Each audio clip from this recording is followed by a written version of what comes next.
From Hollywood, it's time now for Bob Bailey as... Johnny Dollar. Mr. Dollar, this is Father Taggart. I'm calling you from Ossining. I'm one of the chaplains here at Sing Sing. Oh, yes, sir. What can I do for you, Father? Well, nothing for me, Mr. Dollar, but possibly for someone else. Michael Cairn, one of our inmates, asked me to contact you. Michael Cairn? Mm-hmm. You remember him? He wasn't sure you would. Old-time grifter and con man who got tied up with an insurance fraud a few years ago, blonde fella? Yes. Well, Michael wants to see you, Mr. Dollar. Could you possibly find the time to come up here? Oh, I don't know, Father. Is this something important? It is to Michael. Oh, well, look, I'll be in New York sometime next month. Maybe I'll get a chance to stop off. Well, couldn't you possibly make it sooner? What's the rush? He's going to be there quite a while, isn't he?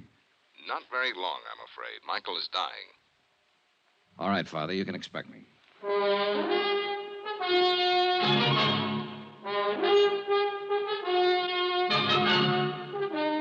Welcome to Johnny Dollar. Beginning tonight and every weekday night, Bob Bailey in the transcribed adventures of the man with the action-packed expense account. America's fabulous freelance insurance investigator. Yours truly, Johnny Dollar.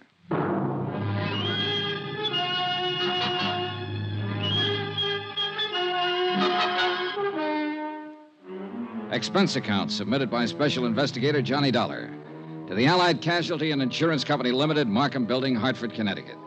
Attention, Ed Barth, Controller's Office. This is an accounting of expenditures during my investigation of the Macormack Matter. Though you didn't authorize the investigation, Ed, I'm sure that once the facts are out, you will honor the following. Expense account, item 1, $7.95. Train fare and incidentals, Hartford to Ossining, New York. I was admitted inside the prison and greeted by Father Taggart. He's a tall, mild-looking man, a Jesuit, I believe. He had a pass all ready for me, and he led me straight to the prison infirmary. Just in here. Michael will certainly appreciate your coming, Mr. Dollar. I hope it satisfies whatever's on his mind. I can't imagine what it would be. You know it was my investigation and testimony that put him in here, Father. He told me all about that, and I'm sure it has nothing to do with why he wants to see you. See, his lungs started to go about 2 years ago, and there's just been no way to arrest the condition. Does he know how close he is? So he is, and he's not afraid to die. Here we are, Mr. Dollar. Oh. What? Hardly the same man I remember, Father. He's had it bad lately. Lost a great deal of weight. Yeah. Asleep? Yes. Michael. Michael. Oh, hi, Father. I brought someone to see you. What'd he say? Hiya, Mike. Oh, thanks for coming. Thanks, Johnny. Thank Father Taggart here. He's an all right guy, Johnny. He's just like you. I always said you were the best insurance cop. Here, what's all this? I'm kicking out, Johnny. Didn't you tell him, Father? He told me, Mike. Guess I didn't live right. I'll be back in a little while. Thanks, Father. You take it easy, Mike. A lousy place to die, prison. But I ain't got my choice, thanks to you. Well, it's just that you picked to do a couple of things that the law and some insurance companies didn't agree with, Mike. I don't hold none of that against you. The guy does what he does. I don't know how to tell you this. Maybe I better get the doctor. You shouldn't be talking so much. No, wait. Johnny, look, you know I'm no crybaby. When the doctor gave me the news, I got to thinking. I ain't scared to blow out, you understand? I know, Mike, I know. It's just that I had a wife once, long time ago when I started out. Oh? Yeah, then I just kind of drifted out of her picture one day. Ain't got a cough drop, baby. Yeah, I guess it wouldn't cure what I got. Anyhow, I got to do something for her before I... Well, Johnny, I lay here and I get myself an idea. Yeah, Mike? Johnny, if there was some real easy money lying around, would you pick it up for me? Depends on how clean it is, Mike, and where it's lying. Sure. Well, it's clean, all right. You can find that out for yourself. All right. Now listen. Till they moved me down here in the infirmary, I roomed upstairs with Jojo Penny. You know him? No, don't believe I do. And car thief from the Hay States. He got his sabbatical 3 weeks ago. Paroled. Uh-huh.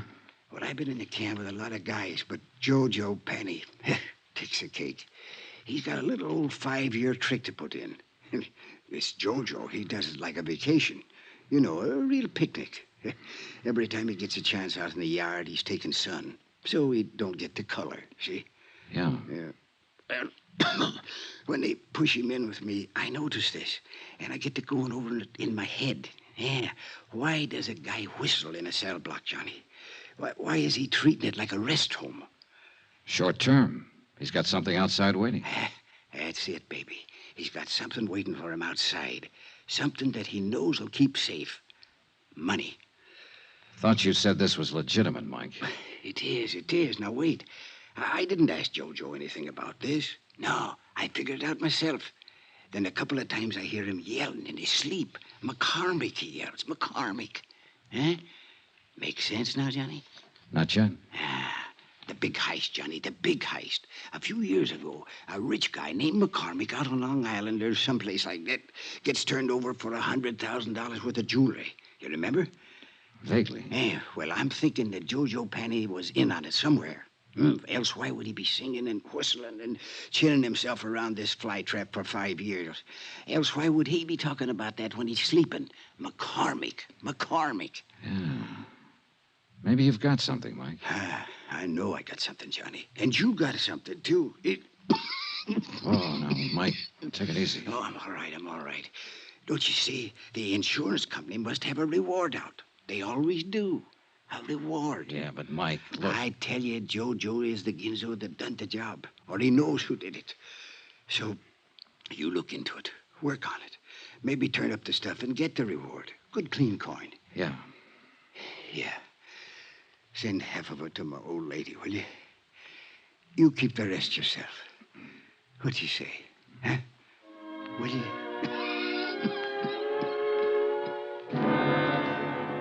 Ego facultati mihi ad apostolia, sedi tributa indulgentiam plenariam. Mike Kern died 3 hours later. Et Filii The last living thing he did was wink at me. Amen.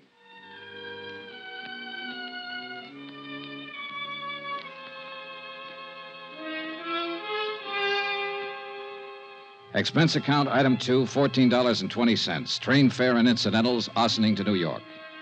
I arrived at 2:15, dropped my bag off at the New Weston, and went over to the Metropolitan Police Station to find out what I could about the McCormick matter. It was all pretty much as old Mike had told me. A Julian McCormick living on Long Island had suffered a $100,000 jewelry burglary in 1951. 12 suspects had been arrested and released. The case was marked open and unsolved. Allied Casualty had been the insurance company involved. This is the adjustment office. Frank Porter speaking. My name's Johnny Dollar, Mr. Porter. I'm an investigator. Oh, I think I've heard of you, Mr. Dollar. Yeah? Wonder if you could give me a little information about a claim your company handled in 1951. A man named Julian McCormick out on Long Island. Gee whiz, long time ago. What about the McCormick claim? I might have some information on it. I don't know yet. It's a long chance. I'm at police headquarters, and I notice you investigated for the insurance company. I'd like to talk to you. Yeah, sure, but it's kind of late today. Tomorrow, okay? Well, you can tell me this right now. Is there any reward being offered? Gee whiz, kind of folds my sails. How's that? Well, asking about a reward. You sound like you can make full recovery and want to make sure that you'll be paid for it. Well, I said it was just a long shot. How about the reward? Well, that's pretty standard with us on cases like this. Yeah, I think it's 7,500, something like that. I'm not sure. Where are you staying? New Weston. Well, I'll look it up, get the exact figure, and call you there. How'll that be? Fine, thanks. That'll be fine.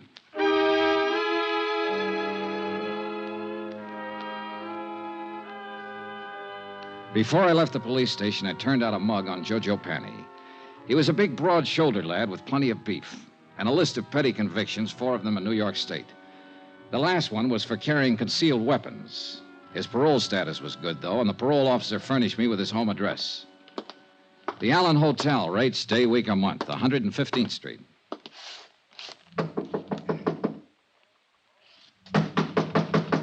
It's open. Come on in. Hiya. Looking for Joe Penny.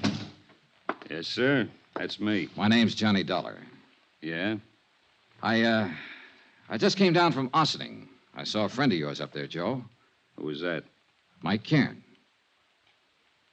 How's Mike? Not so good. He died today. It's too bad. He was a nice old coot. Kind of liked him.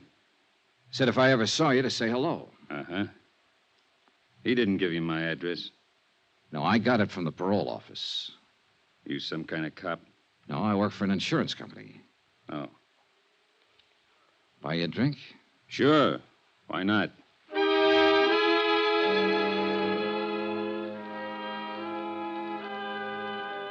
Expense account, item 3, $4 even for drinks. I wanted to look at Joe Panny and talk to him and figure out how I was going to go about getting information from him. And the more I saw and the more he talked, the more I wondered if whatever he might have said about the McCormick case in his sleep happened to some other McCormick. After all, a man with a long list of petty thieveries is hardly ever involved in a slick, big-time safe-cracking job. That takes another kind of talent, and one I was sure that Jojo didn't have. So I just been taking it easy and looking around. I figure I can get a job pushing a truck or maybe a cab if I'm lucky. Got to get something to do. Parole officers kind of hard-nosed about things like that. Yeah. Drink up. Want one more? Oh, no thanks. 3's my limit. Like to keep in shape. Sure. Say, you got anything to do? Nothing special. Why? Thought I might go out to Long Island later on tonight to say hello to an old friend of mine. If you haven't got anything to do, come on along. You're okay, Bub. Sure, why not? This friend of yours, he's an ex-con, too? No, he never did any time. Just a friend.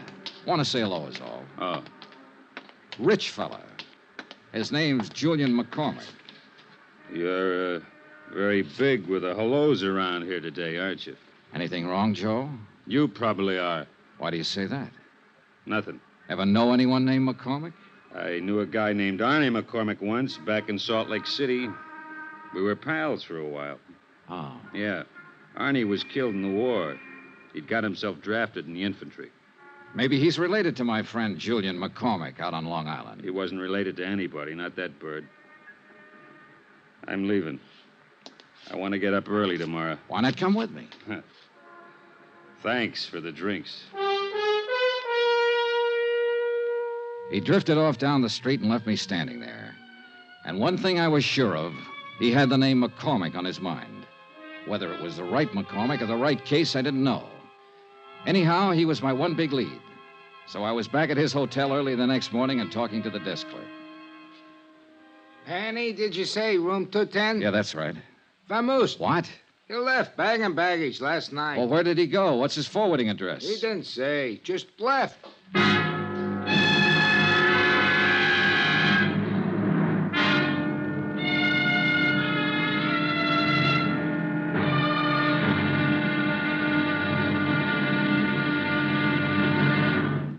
Now, here's our star, Bob Bailey, to tell you about tomorrow's episode. Thanks. Tomorrow, there's living proof that a pretty girl can be just as dangerous as a pretty girl. Join us, won't you? Yours truly, Johnny Dollar.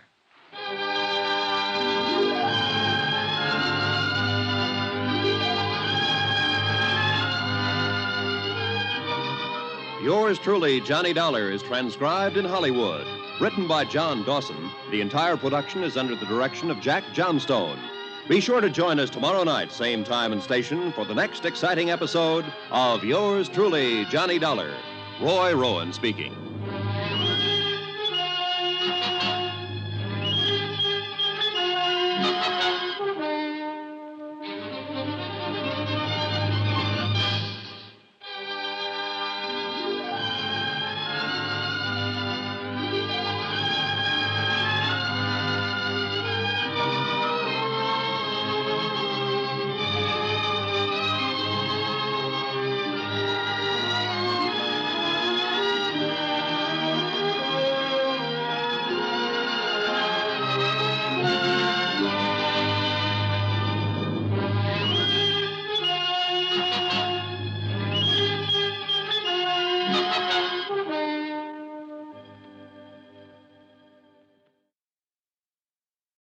From Hollywood, it's time now for Bob Bailey as... Johnny Dollar. It's Frank Porter, Allied Casualty. Yes, Mr. Porter. Oh, call me Frank, Johnny. You phoned yesterday about the McCormick matter. I got all the stuff about the case on my desk here, and we're still offering $7,500 reward. Thanks for confirming it, Frank. Sure. You got a tip or something? An old con named Mike Cairn gave me a tip about a guy named Jojo Panny. I'm working on it. Need any help? No, not yet. I might. Jojo pulled out of his hotel last night, bagging baggage. Oh, what are you going to do? I'm on my way to Long Island. Huh? I want to talk to Macormack himself. Oh. Johnny, Yeah? let me give you a tip for your own good. Don't bother Julian McCormick unless you've really got something. Could be dangerous. I think I've got something.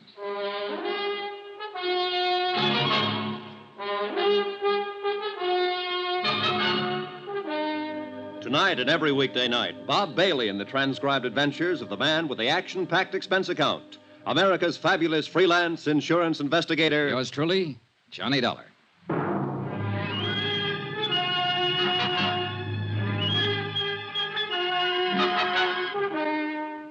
Expense account submitted by Special Investigator Johnny Dollar to the Allied Casualty and Insurance Company Limited, Markham Building, Hartford, Connecticut. The following is an accounting of expenditures during my investigation of the Macormack matter. Item 4, $10 deposit on the car I rented to drive out to Julian McCormick's home on Long Island. And judging by the looks of the place, a safe full of $100,000 worth of jewelry would feel right at home. It was a mansion, and the rugs on the floor were an inch thick. I'm sorry I've kept you waiting. Mrs. McCormick and I were packing for a little trip to Europe. Sit down, please. Thanks. Going to be gone long? Oh, we usually spend several months a year over there. We're a bit late this year. Our reservations are for next week. I envy you, Mr. McCormick. Dollar, the name? That's right. Forgive me, but I don't seem to recall having heard of you before. Oh, that's okay. We never met. I'm an insurance investigator. Oh, really? Am I being investigated or something? No, nothing like that. It's just that I might have a lead on that jewelry that was taken from your home a few years ago. Well, that's wonderful. You must tell me about it. Can I make you a drink? No, thanks. You're from the insurance company. Allied Casualty? No, I'm not. I'm an independent investigator. Well, why should anyone feel it necessary to call in a... Oh, I see. There's a reward, of course. That's right. Yes, of course. But now, tell me, how can I help you? Well, I'm just checking a few things, Mr. McCormick. I haven't even gone over it with the man who handled the case for Allied. Possibly I have run into something that'll help. I don't know. I'd like you to tell me what happened. My safe was opened and my jewelry taken. I mean, how it happened. Well, it was right in this very room. That's the wall safe there. Uh-huh. Mrs. McCormick and I had just returned from our honeymoon. 5 years ago it was. Yeah? All I know is that when I stepped into the library here that morning, the safe was open and everything was gone. Whoever did it was extremely clever and quiet, I must say. Was the safe cracked? No. It was just opened. Someone figured the combination or something like that. Well, who knew the combination at the time? Only myself, Mr. Dollar. You're sure of that? Why, of course. I see. I reported it to the police right away here on Long Island. Then some men from New York City were here, too. And your insurance company? I reported it to my insurance company immediately. They had a man on the scene as soon as the police, a Mr. Porter. Frank Porter? Yes. Do you know him? I've talked to him on the phone. I haven't met him. A very nice chap. He worked very hard trying to recover it. I'm sure he did. Did they have an adjuster? Yes? How much did you collect, if you don't mind? Not much. What do you mean? Well, it was unfortunate. By keeping that much jewelry in a small house safe, it seems I violated a clause in the contract. It should have been kept in a safety deposit box or some such. Consequently, the matter went into litigation. I'm afraid the court found me at fault. I collected only a part of the insured value, $20,000. So, you can see I'd certainly welcome a recovery. Sure. The jewelry was in the family a good many years. I had given it to my wife, and well, a man hates to lose things he loves. Yes, I understand. Was Mrs. McCormick here the morning it happened? Oh, yeah? I'd like to talk to her. She's terribly busy, but if you think it's sufficiently important, I'll call her. No, never mind. I'm curious, Mr. Dollar. This case has been closed a long time. At least, no one's contacted me or asked me for any information about it for at least 4 years. What opened it? A man named Mike Cairn. Huh? Who's he? An old convict up at Ossining who shared a cell for a while with a man named Joe Panny. Uh-huh. Cairn died yesterday, but before he died, he told me he thought Panny had something to do with it. He'd heard him mention your name. Well, it seems to me you should talk with this Joe Penny. I did, and I will some more, as soon as I locate him again. Right now, he's missing. Oh, I'm sorry. Well, thanks for the time, Mr. McCormick. You let me know if you learn anything? Sure. Do you honestly think you can recover that jewelry? With any luck at all. That would be wonderful, wonderful. You think so? Why, yes, of course. Mrs. McCormick might be glad to know about it, too. What? You said it was her jewelry. I don't know why I said that to him, just a sudden impulse. But he wasn't smiling when he walked me to the door, shook my hand, and patted me on the shoulder. I had a funny feeling that Mr. Julian McCormick was scared like a rabbit of me. I drove back to the city, had lunch at Walgreens, and dropped into Allied Casualty's New York office to pick up the folder on reward information. I met Frank Porter and liked him right away, a big, red-headed man in a tweed suit. Well, gee whiz, Johnny, it makes me feel older than ever doing this. How come? Well, I weighed 15 pounds less when this case started, June 1951. Ah, here we are. These are pictures of the stuff. Uh-huh. Now, that one they call Tierra del Fuego. Huh, some necklace, I can see why. Yeah, and this one was called Imperial, in the royal family of Russia at one time. And this is the other one, Placid. Beautiful stuff. Oh, you can say that again. That all of it? Well, that's about the size of it, Johnny. $100,000 gone. Yeah. Help any? Sure. It's nice to know what I'm trying to find. Well, I hope you have better luck than I did. Yeah. Say, who was the police officer on the case? Martin. Dools Martin. Out of Central? Yeah.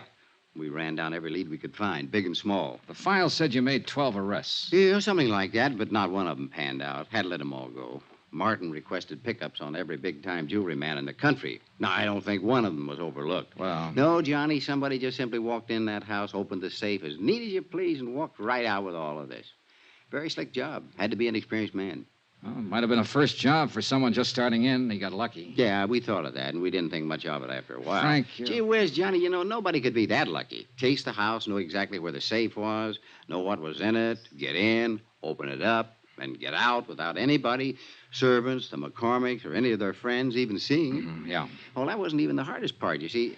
Not one scrap of this stuff has ever turned up anywhere. Yeah, well... Anywhere. Now, what did whoever took it do with it? Did he break it down, sell it overseas? What? Not a trace of it. Imagine that. Imagine. You know what I think? I think the guy who swiped all this stuff still has it. I think he's sitting around waiting for it to cool off. Could be. But it's never going to cool off, Johnny. There isn't a city in this country or across the ocean that isn't on the lookout for these pieces. I suppose... Now, sooner or later, Hot Boy or Lucky Boy, well, whoever he is, will make a move. Meantime, we just wait. Unless, of course, you've got something for us to look into. Not yet, Frank. Yeah, well, when you have, we'll be right with you all the way. Good. How about a drink? Take a rain check. Okay. But remember, we got a whole floor full of lawyers upstairs. They can get up warrants, writs, seizure orders, anything you might want. Yeah. You just let me know when you get somewhere, and we'll go to work. I'll do that, Frank.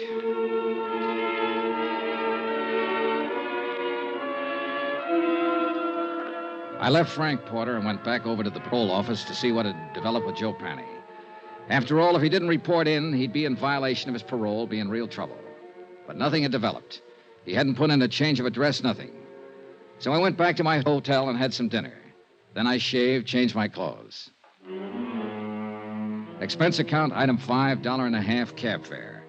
I garaged my rented car, went back to Central Police Station, and pulled out the mug on Joe Penny once more, hoping to get a line on some friends or relatives of his where he might be staying. Up till then, things had been going pretty routine.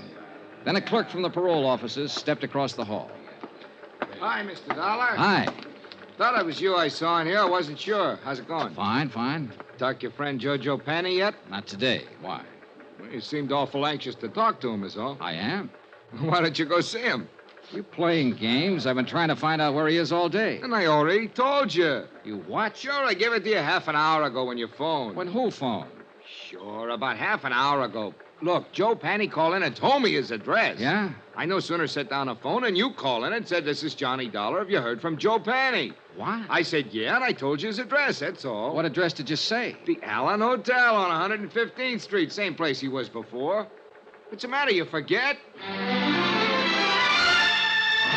It took me 10 minutes to get from the police station over to the Allen Hotel. 10 minutes of wondering who'd put in that call and used my name. I went up the stairs, 2 at a time, up to the second floor. And right at the top of the landing, I bumped into a dark-haired woman wearing a silver fur piece. Oh, I'm sorry. I didn't see you. It's all right. You hurt? No, not at all.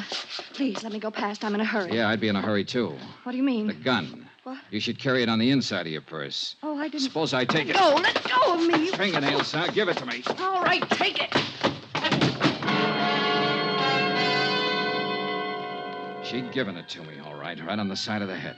It didn't knock me out, but it did knock me off balance, so I tangled up with the hall table. And that gave her plenty of time to scurry down the stairs while I got out of the furniture and back on my feet. By the time I got down the stairs and out on the street, she was nowhere in sight. No one yelled, "I'm shot." No one did anything but what they were already doing.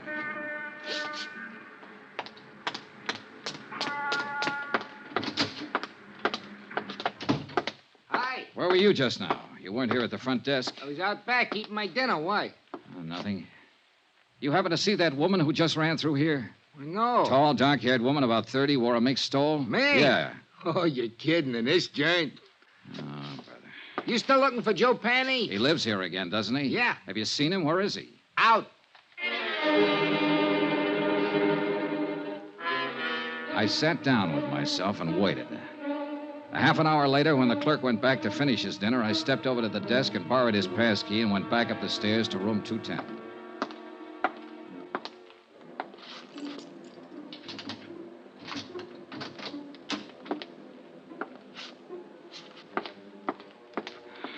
Well, I didn't need the pass key, and I didn't need to doubt the clerk. Joe Panny wasn't there. But all of his things were.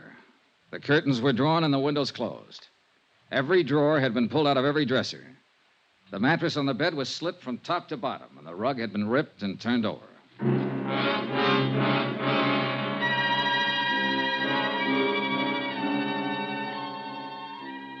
Expense account, item 6, $1, one drink.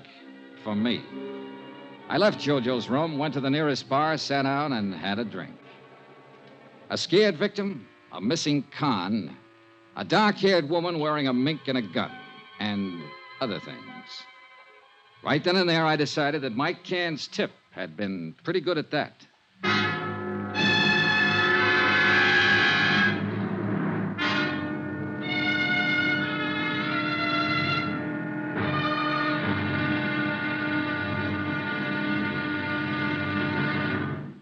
Now, here's our star, Bob Bailey, to tell you about tomorrow's episode. Thanks. Tomorrow, a slight case of mayhem. When the right guy turns up in the wrong place. Join us, won't you? Yours truly, Johnny Dollar.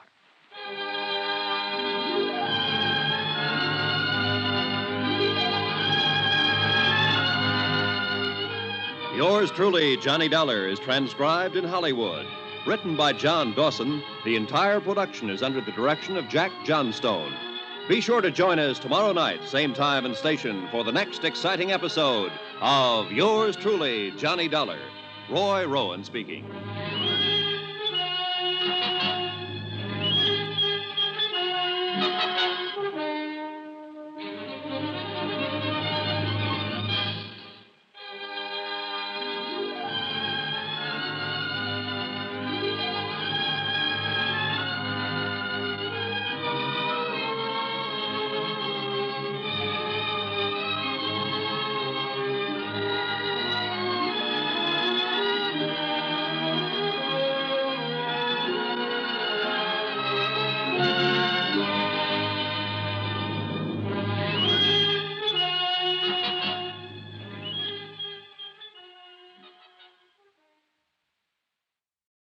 From Hollywood, it's time now for Bob Bailey as... Johnny Dollar. This is Dulles Martin. Lieutenant Martin? Yeah, that's right. I got a message you called while I was out and left this number. Yeah. I want to talk to you about the Macormack case, Lieutenant. McCormick? $100,000 burglary out on Long Island back in 1951. I was the officer in charge. Who are you? Insurance investigator. I got a tip that an ex-convict named Joe Panny might have pulled it. I'm at Panny's hotel. Well, let me know how you make out. Say, listen, his room's been torn apart. Every inch of it's been searched. And when I came here tonight, I got socked by a woman with a gun. Give me that address.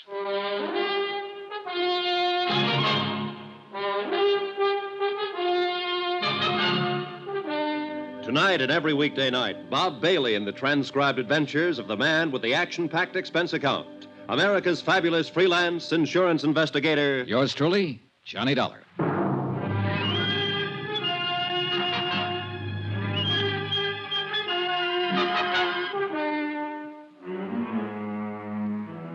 Expense account submitted by Special Investigator Johnny Dollar to the Allied Casualty and Insurance Company Limited, Markham Building, Hartford, Connecticut.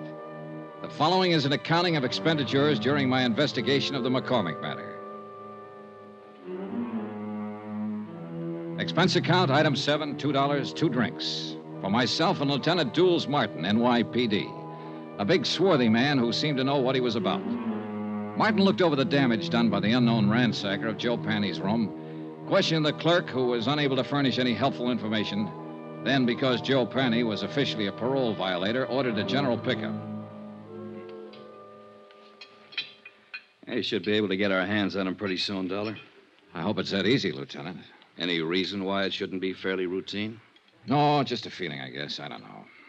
This whole matter's been flimsy. The tip was weak, but it seems to be paying off. Nothing fits, though. I don't quite get all this, Dollar. How'd you come in on this? Old Mike Cairn died up at Sing Sing 2 days ago.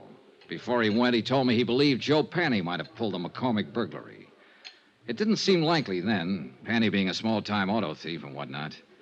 But now it does, in view of what's been happening lately. Somebody sure wants something Panny might have, judging from that room. I never saw one taken apart better. An expert search job. Yeah. Hey, Lieutenant, when you picked Joe Panny up, I'd like to be in on it. He's my only lead in this case, and I want to talk to him again. And that's not asking too much. Now, Dollar, about this woman you saw. Pretty, about 30, dark hair, good dresser, wore a silver mink stole. The gun she socked me with was a little one, a 25 or maybe 32 automatic. Mm-hmm.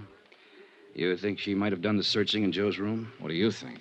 She was flustered and upset when I bumped into her, anxious to get away from the place. And, of course, the gun in her hand. Yeah. She sound familiar to you in this neighborhood? No. Could be anybody. Yeah. Well, that's about it, Lieutenant. Yeah? No, I got it. Oh, thanks. I suppose you talked to McCormick, got the full story of the burglary from him? Almost first thing, yeah. Well, I remember him when it first happened. Nice enough, but strange, I thought. This business about somebody phoning the parole office ahead of you to get Joe Panny's address, that stops me, though. That's hard to figure. You sure you're telling me everything? Sure, I'm sure. That part sounds crazy. Not if somebody knew I was looking for him, wanted to get him first. But who? How should I know? Well, we'll see what we will see. Can I drop you anywhere? No, thanks. I'll walk. You let me know when you pick him up. Sure.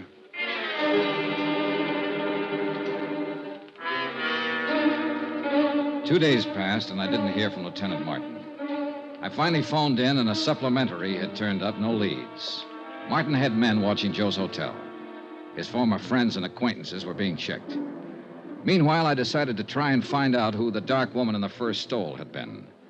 It seemed pretty obvious that she had just come from Joe's room, that she knew him or was connected with him in some way. So once more, I combed over Joe Panny's file at headquarters, this time looking for a woman's name. The only one mentioned was an ex-wife who had divorced him 6 years before. Her name was Iris Carter. At the Bureau of Vital Statistics, the marriage certificate and record of divorce proceedings gave me a composite picture of an unhappy and turbulent 3-year marriage. It also gave me a general description of Iris Carter that could very well fit the woman I'd seen briefly in the hallway outside Joe Panny's hotel room. There was a 6-year-old address to start on. Eunice? Is that you, Eunice? I said, is that you, Eunice? No, ma'am, I'm not Eunice. Oh, no, you sure ain't. You seen her? I don't know. I really don't know her. Oh. Well, what do you want? I'd like to talk to the manager. I want some information. What's your name? Johnny Dollar. What kind of information are you looking for? Are you the manager? Yes, sir, I am. Well, I'm trying to locate a woman named Iris Carter. She might have used the name Iris Panny. She was married once to a man named Joe Panny. Lived here about 6 years ago. Were you here then? I was. Did you know her? I did. Did you know him? Yeah. He went to jail. Does she live here now? She don't. Do you have any idea where I can find her? I don't. Well, do you happen to know if she ever Why worked do you want her? Just to talk to her. When did she move out? Oh, long time ago. 5 years, maybe. Uh-huh. What's your business? Insurance. Oh. Well, what's up? Oh, nobody around here buys insurance. Well, we don't have to go into that. If you can think of any place I might get a line on her, I'd appreciate it. It seems to me she worked at a bookstore down the street. Down what street? Out there. Block or two down that way. I think she worked there. I don't know. You can try. Thank you, I will. My, you polite. You tip your hat. Say, tell me, do you remember what she looked like? Sort of. Yeah. Well? Oh, about as tall as I am. Nice. Pretty girl. Blonde or brunette? Dark hair. Almost black. Know any of her friends when she lived here? No. No, I couldn't tell you that. Why? Oh, I might look up one of them and ask her about her, that's all. Yeah, you ask at that bookstore. I think she worked there.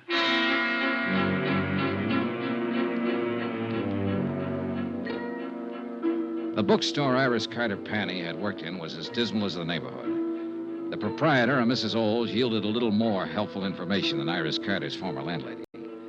Yes, Iris had worked there for about 6 months. She'd quit almost 5 years before. No, she didn't know where to find her.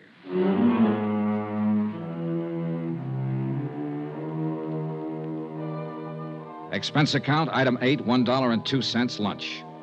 I had it in a neighborhood diner called the Showboat, a place where Mrs. Olds said Iris Carter had frequently eaten. The restaurant manager remembered Iris vaguely. She also remembered Iris's boyfriend. I asked for a description. She did better than that. She gave me his name, occupation, and address. An old rehearsal hall 2 blocks away.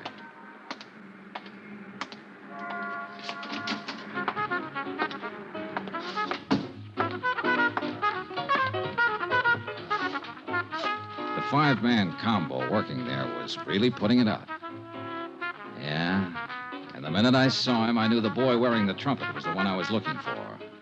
Just good looking and smooth enough to go with a girl Iris Carter sounded like. Smooth trumpet, too. Okay, guys. Take 5.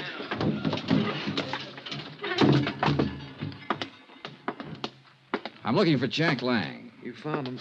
I'm Johnny Dollar. Could we talk a minute? That's about all I got, Mr. Dollar. Want to smoke? No, thanks. Oh, man. Gets real tired out about this time of day. Yeah, imagine it does. The way you put it out. Well, everybody to his own racket. What's yours? Insurance investigator. Okay. Now what? Well, I've been asking around the neighborhood, and they tell me you once knew a girl named Iris Carter, or Iris Panny. Iris Carter. Go on. I'd like to find her and talk to her, and I thought you might be able to help me. Go on. I want to talk to her ex-husband most of all. I thought somehow she might know where to find him these days. He's in the can. He was released 3 weeks ago. No? Any ideas? No. I thought finding her might be a shortcut to him. I wouldn't think so. They were all washed up when I knew her. When was that? 5 years ago. She hadn't seen him for over a year then. Uh-huh. She didn't have much use for him. I don't blame her. How long did you know her? No. We went together for a while she worked at some crummy bookstore. Then she moved away, and I didn't see her after that. I think she said something about going back to Ohio. You think? I don't remember offhand. Well, let me put it this way. As far as I know, she's in no trouble. The one we want is her ex-husband. You'd be helping a lot if you could tell me where to find her. I don't know. I honestly don't know, and I sure wish I did. I'd like to find her myself. Why? Well, when she went with me, wasn't any good. I think she just walked out because she was tired of losers. Sick up to here, you know what I mean? Can't blame her. He gave her a pretty bad time. I didn't do much better. But now I got something. It's this little 5-piece outfit. Not much, but something. I'd like to show it to her and say, Iris, this is mine. You kind of had it bad, huh? Bad as a guy like me can get it. I know I'll probably never see her again as long as I live, but... boy, if another one like her ever shows up, I'm gonna be ready, Dad. Ever see her? No, she must have been something. Here. Take a look. Nice, huh? Yeah. I take it back. What back? About seeing her. I've seen her. When? Where? 2 nights ago in the hallway outside Joe Penny's room. You sure? I'm sure. She hit me with a gun before she left. The picture he had flipped out of his wallet was old and well thumbed. It showed a sultry kind of face that could have been 20 or 30 or 40. A wide, frank, smiling, happy mouth. Not the kind of girl I would imagine could ever be married to a Joe Penny. But there was no doubt about it. She had been married to him, and I had seen her. On my way back to the hotel, I dropped in to check with Lieutenant Martin. Hi. Hi. Doing any good? Any lead on Joe Penny? Nothing so far. This may take longer than I thought at first. Well, I've been out looking for his ex-wife. I didn't find her, but I found a few people who knew her. She was the one at his hotel the other night. Name's Iris Carter. You sure? Positive. I saw her picture. We better try to pick her up, too. I'll put it out right away. Fine. Well, I'll keep in touch. Oh, wait a minute. Don't go. Huh? We had some action here today. Sit down. Thanks. Julian McCormack called up, reported you. He said you came out there bothering him a couple days ago. He said he doesn't want to be bothered. Well, I only talked to him to get his story on the burglary. And I told him as long as you didn't break the law, there was nothing we could do to stop you from investigating. But he didn't like it. He seemed perfectly willing to cooperate with me when I talked to him before. Yeah, well, sometime these rich... Excuse me. Martin here. That's right. Well, how long ago? Okay. Well, they found your boy, Joe Penny. What? Yeah. He's on his way to the morgue. Harbor Patrol picked up his body a couple of hours ago, loaded down with slugs. Some case. And that ain't all, Johnny. Huh? His feet were burnt.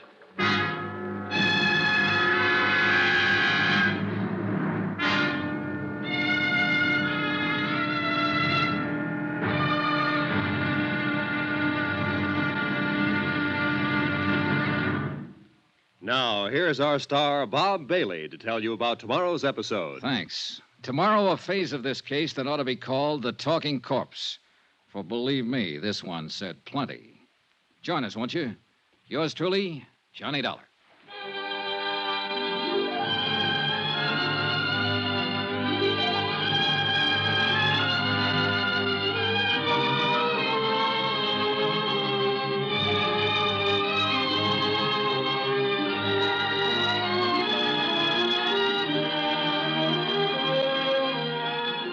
Yours truly, Johnny Dollar, is transcribed in Hollywood. Written by John Dawson, the entire production is under the direction of Jack Johnstone. Be sure to join us tomorrow night, same time and station, for the next exciting episode of Yours truly, Johnny Dollar. Roy Rowan speaking.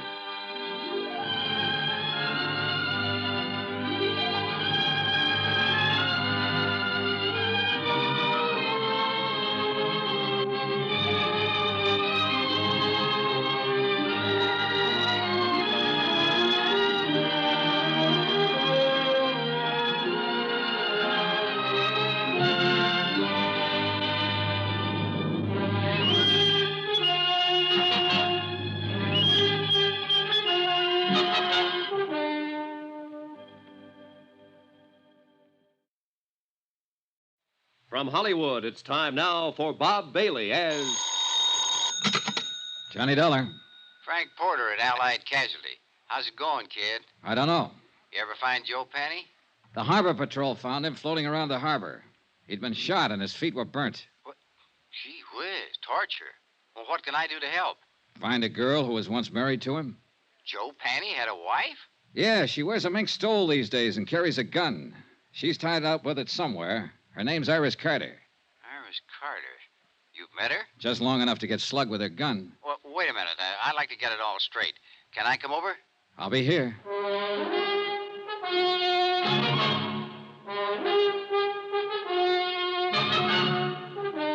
Tonight and every weekday night, Bob Bailey in the transcribed adventures of a man with the action-packed expense account. America's fabulous freelance insurance investigator. Yours truly, Johnny Dollar.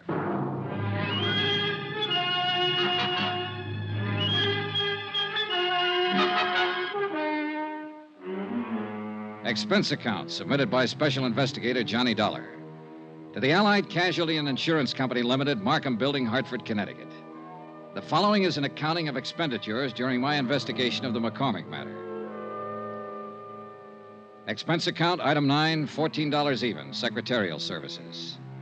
I dictated a detailed report of the $100,000 Macormack case. I did it for two reasons. One, to make certain that Allied and the New York police were thoroughly informed of my part in the matter. And two, to review the case for my own benefit. One of the key figures, Joe Panny, was a murder victim. Attached is a copy of that report.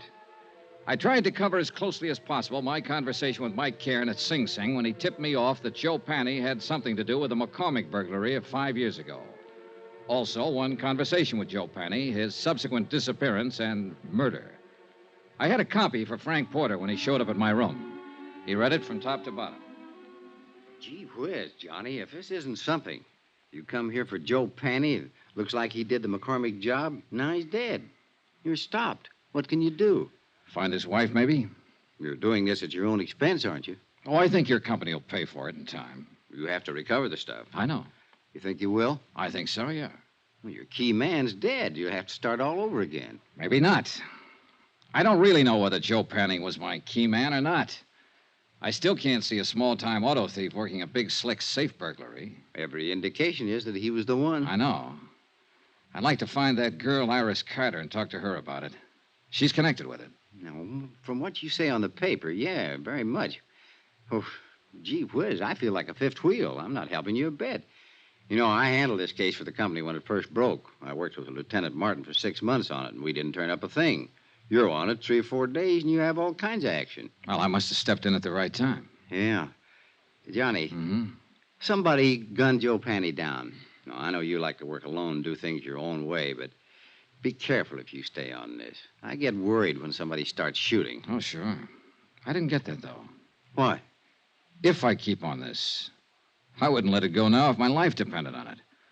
I'm going to find that woman, and I'm going to find the stuff. Sure. Well, gee whiz. Don't let anything happen to you. I won't. I talked some more with Frank Porter about the case. He repeated his offer in the name of Allied Casualty to help if he could. I told him I'd take it up on it if anything came up at all. He left. I was at Central Police Station 10 minutes later. And 5 minutes after that, Lieutenant Dools Martin was calling for the medical examiner's report on Joe Panny's death. A uniformed man brought it in. Martin shoved it across the desk at me. The M.E. says Joe Panny's been dead about 48 hours or longer. 225 slugs right through the chest, penetrated both lungs, one through the neck. It's very neat shooting at that range. What range? Oh, at least 20 feet, maybe longer. Not many people shoot 25s that well. It's a little gun. A woman's gun. Yeah. Yeah, that's what I'm thinking. Now, let's talk about that woman you saw around there that night. Now, you say it was Panny's ex. Yeah. Iris Carter. I don't know whether her gun was a 25 or 32. Well, think about it. I have. Now, look, don't get sore with me. It's just that she looks like better than ever for opening this case up. I put her on all points. Sorry I got riled. That's all right. Now, the M.E. thinks that Panny was killed before he was dumped in the water, possibly ambushed by someone he didn't know or didn't trust. If he's right about the range, that'd fit in. Someone who knew him would do it close up. Yeah. Hey, wait. You said his feet were burnt. Yeah, I got the pictures here to prove it. Yeah, take a look. And these are the glossies. Uh-huh. Now, these are the burns here, Dollar. Right here. Here and here. Yeah. Then he wasn't ambushed exactly. Look, I don't know what he was. But this is the crazy part. He was already dead when this happened. No rope marks on his legs or wrists. You don't sit still for burning, no matter how tough you are.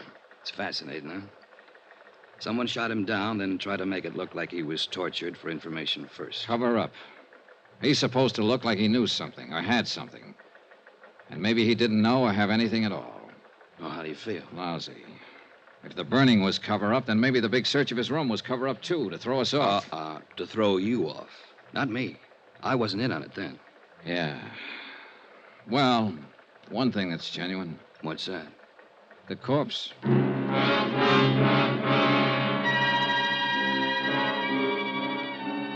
An hour and a half later, a witness was delivered to the office of Lieutenant Martin. His name was Edmund Thompson. He sold papers in the dock area. Both Martin and I looked at him twice, and I could tell both of us were doubting the credulity of anything he might have to say. Hi. Hi. My name's Martin. This is Mr. Dollar. Yes, sir. Glad to know you both. Would you mind telling us everything you saw the other night? Tuesday night. Yeah, it was Tuesday. Sure, why not? I saw this guy dumped in the water. We understand that. Can you tell us the circumstances? It's against the will of God. Yes, it certainly is. Against the laws of nature, too. What did you see, Mr. Thompson? I prayed for them both. You tried, Dollar? When did you pray? Right after I saw it. Yes, sir. On the street, huh? No. I was on the vacant lot. I was cutting across towards the dock. Oh. Then I see this car pull up. Long black car. A lot of chrome on it. This fella jumps out and goes around at the back. He opens the trunk, and he pulls this other fella out. Hoists him up, and he carries him over the dock. Then he just lets him go. Then you prayed. Then I prayed. I was a little too scared to do anything else. This car the man had. Long black one. A lot of chrome. Sedan or coupe? What's the difference? 2 seats or 1 seat? 1 seat. Happen to get the license number? Uh. All right. Let that go. How about the man? Can you describe him? He stood there and looked down at the water and started himself a cigarette. Well, what kind of a face did he have? Dark, light, a mustache, what? A devil's face. Oh, swell. Now, what does that mean? A devil? Mr. Thompson, do you understand that we want to apprehend this man, that he's responsible for one man's death, and that he might harm someone else? I'll pray for him. Pray for them all. Well, how was he dressed? Didn't notice. Hat? Don't know. Coat? Don't know. But he had a long black coupe. Do you know the make? Nope. Would you know him if you saw him again? Nope. Look, when you saw him dump a body into the water, why didn't you notify the police? Why should I? It's police business. Let them take care of their business. I'll take care of mine. Any of you fellas got a cigarette on you? I left Lieutenant Martin brooding over his witness and went out for a bite of dinner. When I called him later, he hadn't learned anything more, so I decided to call it a night and went back to my hotel. I found a note waiting for me from Jack Lang, the band leader friend of Iris Carter. Said he'd got a tip. She'd worked at one time at the Elmar Theater in the Bronx. If I learned anything, please let him know. He was still in love with her. Elmar Theater. I decided my night was far from over.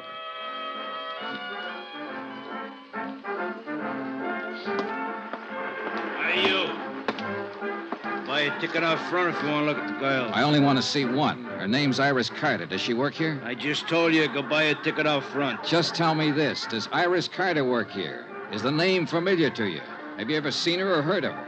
You give me any more trouble, I'll clouch. I told you, go out front. Can't you answer a simple question? I'm looking for Iris Carter. Iris Carter. You don't have to yell at Mister. He never heard of it. What?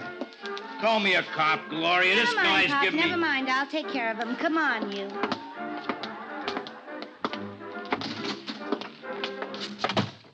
Iris Carter, is that what you said? Yeah. I gotta change. I gotta get back on in 5 minutes. Then I'll talk to you later. You haven't got much to say. Stick around. I'll change back at the screen. Okay. I'm Gloria Ward. Who are you? Johnny Dollar. What do you want with Iris Carter? I want to see her and tell her something. Tell me. Well, for one thing, her ex-husband's dead. What? Oh, better watch that screen. Oh. Say that again. Joe Panny, her ex-husband's dead. No kidding. That no good bum is really dead. Yeah. Where can I find her? She don't work here no more. Hasn't worked here in 4 or 5 years. She quit. Well, where is she? You took over from the old man out there when you heard me mention her name. You've satisfied yourself that I'm really looking for her, so suppose Don't flip with me, mister. I'm not satisfied about anything. Where is she? She got herself married to a nice guy. Good for her. Is she in town? You sure you just want to see her and tell her Joe's dead? That's about it. I thought maybe she might be able to help me and the police find out who killed him. He was killed? 2 days ago. They found his body today. How do you know about that? Are you a cop? I'm an insurance investigator. And you have to see her? You want it put in writing? Don't get in a huff. What I'm getting at is this. Quick change, huh? Now listen. Iris is good. You know what I mean? And she's married to a nice guy now. Will any of this make her trouble? Not if she hasn't done anything wrong. Well, I can tell you she hasn't. If it does make trouble, it'd be a shame. She's set up nice, and I like to see a girl set well, don't you? Certainly. Well, I haven't seen her almost since she left here, but... Well, you look like a right kind of guy. I believe you. Thanks, Gloria. She lives out in Long Island now. Her name's McCormick. Iris McCormick. By the time I said goodbye to Gloria and walked out the stage door and got out into the alley, I thought I had most of it figured. The ex-wife of an ex-con married a wealthy Long Islander named McCormick. When the honeymoon was over, the safe was robbed. Walking out that alley, I was wondering whether to phone the police or Allied Casualty first.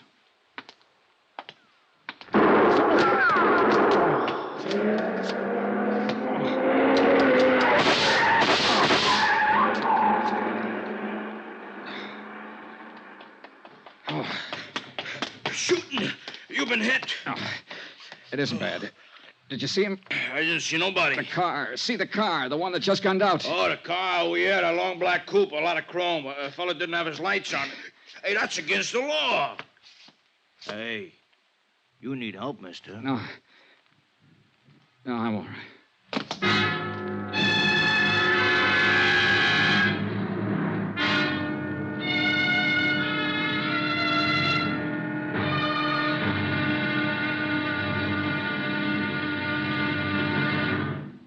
Now, here's our star, Bob Bailey, to tell you about tomorrow's episode. Thanks. Tomorrow, the end of the trail of a .38 caliber slug. Join us, won't you? Yours truly, Johnny Dollar.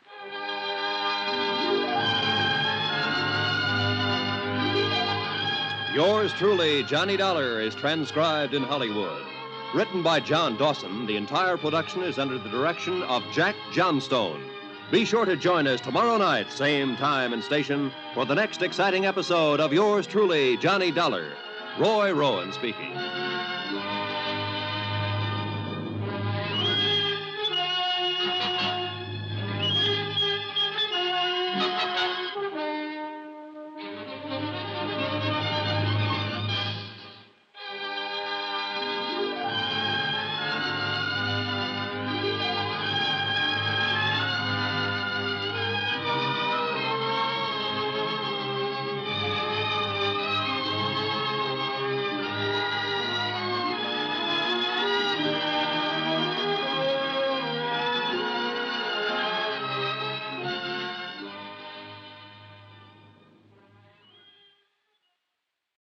From Hollywood, it's time now for Bob Bailey as...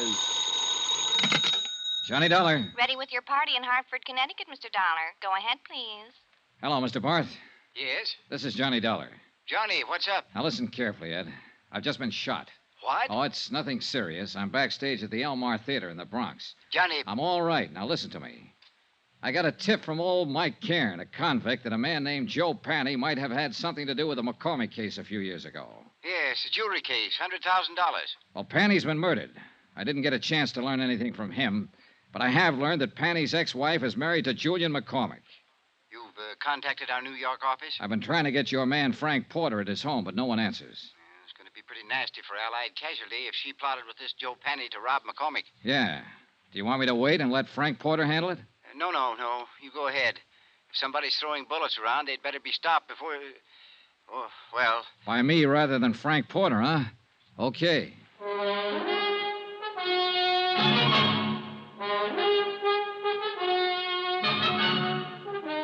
Tonight and every weekday night, Bob Bailey in the transcribed adventures of the man with the action-packed expense account, America's fabulous freelance insurance investigator... Yours truly, Johnny Dollar.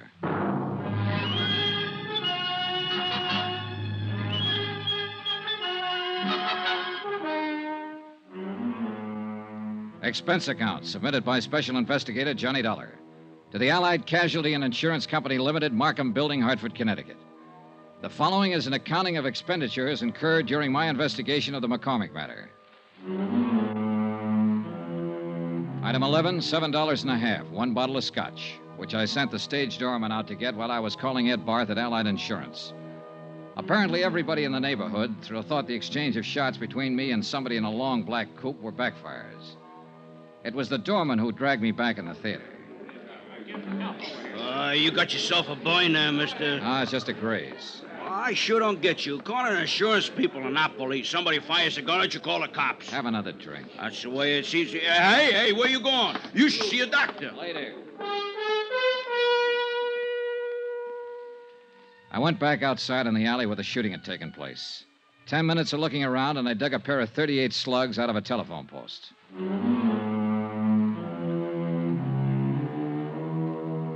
Expense account, item 12, $4.35, cab fare, Elmar Theater to Long Island. It was 12 o'clock straight up when I got to the Macormack home. There were no lights burning, and apparently everyone had retired for the night. I checked the garage first. A 55 Cadillac convertible and a 4-year-old Jag. No warm motors, no black coupes. I went to the house.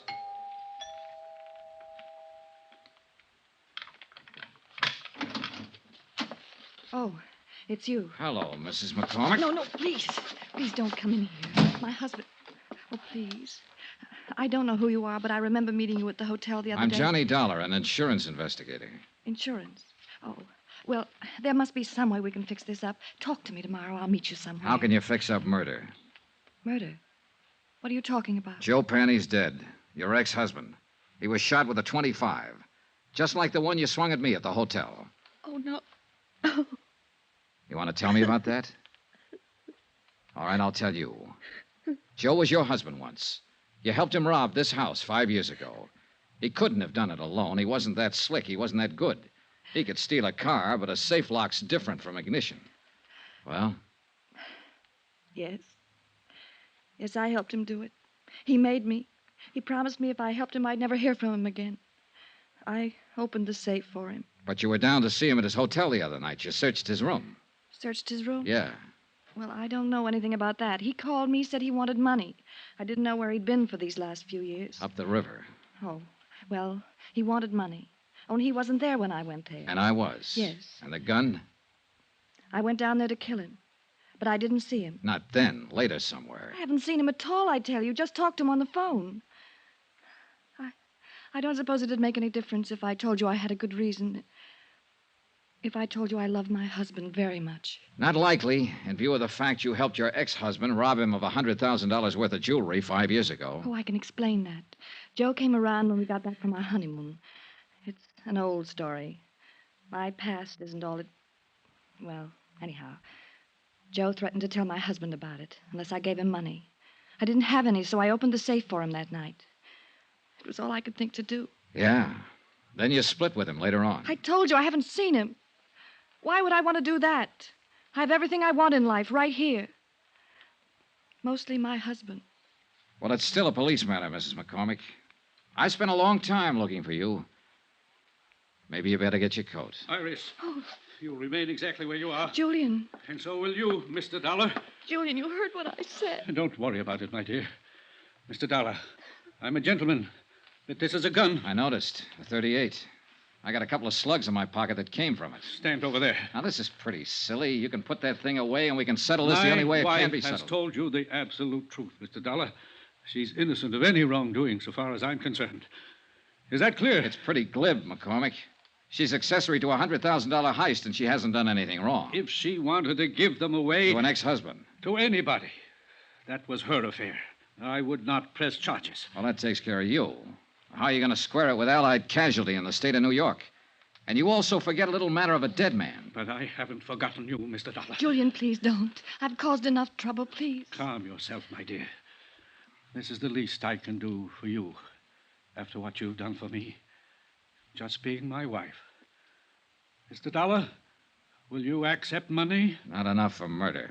50, 100,000. I'd hate to kill you, Mr. Dollar. You tried once tonight. You've referred to that before. But you weren't very good, and now you're even worse. You forgot to take the safety off that gun. Give me that. Oh, you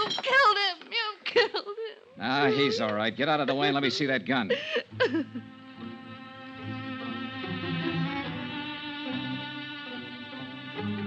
I wasn't interested in either one of them for the moment. I was looking at the .38 I'd taken from Julian McCormick. There was a smear of cosmoline still inside the barrel. I sniffed it, checked it, found all chambers loaded. It was a brand new weapon, and it had never been fired.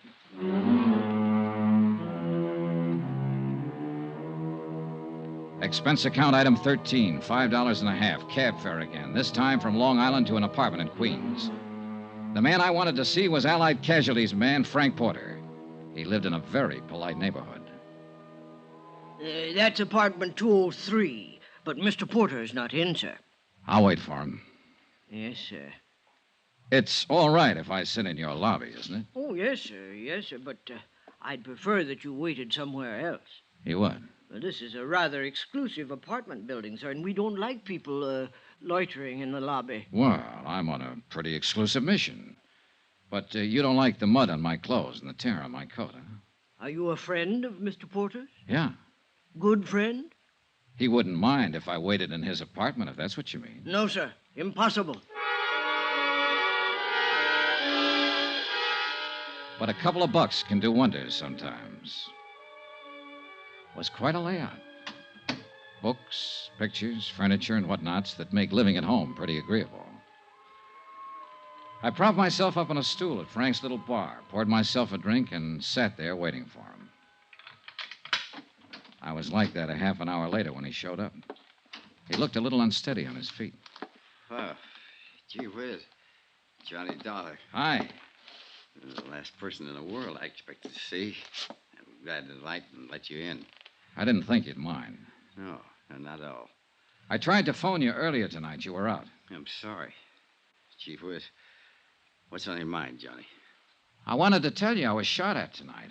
What? I wanted to tell you I found out who Mrs. McCormick is and was. Since you were on the case first for Allied, I thought I'd tell you first. Well, gee whiz. Say, this is a nice setup. Full of nice things. Yeah. I've been in places like this before, Frank. They usually start at $300 or better a month.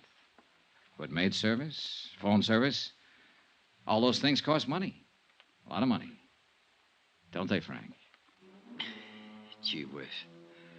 When'd you tumble to it, Johnny? A little while ago, when I was out on Long Island, Julian McCormick made me a proposition. He finally offered me $100,000. A lot of money. He sounded like he'd had experience making propositions. I should have tumbled to it a couple of days ago when you phoned the parole office after I left you. You used my name when you asked for Joe Panny's address. Yeah. I wondered if your tip was on the right track. I didn't figure Joe Panny was eligible for parole so quick. I had to get to him before you did. He wasn't the kind to keep his mouth shut. You shut it for him, didn't you, Frank? Mind if I sit down, Johnny? Now, go ahead. They'll be strapping you down one of these days. Gee whiz. No $150 a week investigating claims by nice places like this. It was one of those lucky things, Johnny. When I was called to Long Island to investigate that heist 5 years ago, I met McCormick's wife. Happened to recognize her as Joe Panny's ex. And you knew McCormick was in love with his wife enough to pay you to keep quiet. I gave him service for his money. The cops would have broken that case in 24 hours, but I covered up all the tracks I could find. And I made it real safe by seeing Joe sent up the river. How? Just tipped off the cops to some of his hot car deals, and they picked him up. He happened to be carrying a gun, so he got to works. Then you just sat around drawing blackmail from McCormick. Gee whiz. Don't look at me like that, Johnny. Every guy has his price. How about you? That's the second offer I've had tonight. It's a good one. Joe Panny was a dumb guy. He picked up that jewelry and went right downtown and plunked it in the safe deposit box. It's been sitting there all the time he was up the river. Still worth... Sorry, Frank. You sure? I'm sure. Chief Whiz. Chief Whiz, Johnny, you are a good dick. You don't buy off. I just wanted to see, I guess. Sure, Frank. Well, do we go in quietly? You'd be surprised, Johnny, how quiet. You better dial for an ambulance if you want me to go to the trial. What? You You were good in that alley back of the theater tonight, Johnny, when I tried to knock you off. I followed you all night looking for my chance. You nicked me twice. Dial the doc. Quick. Gee whiz, it hurts. He died right there, without saying another word.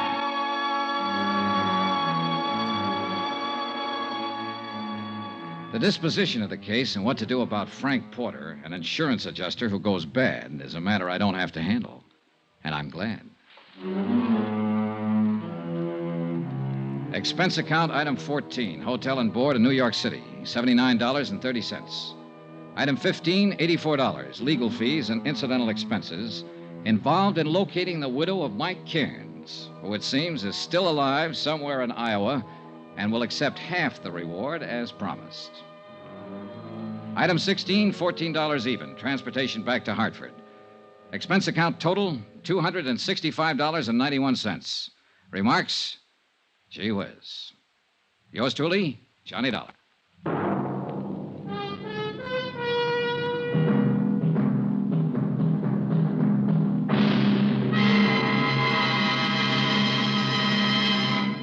Now, here's our star, Bob Bailey, to tell you about next week's story. Thanks.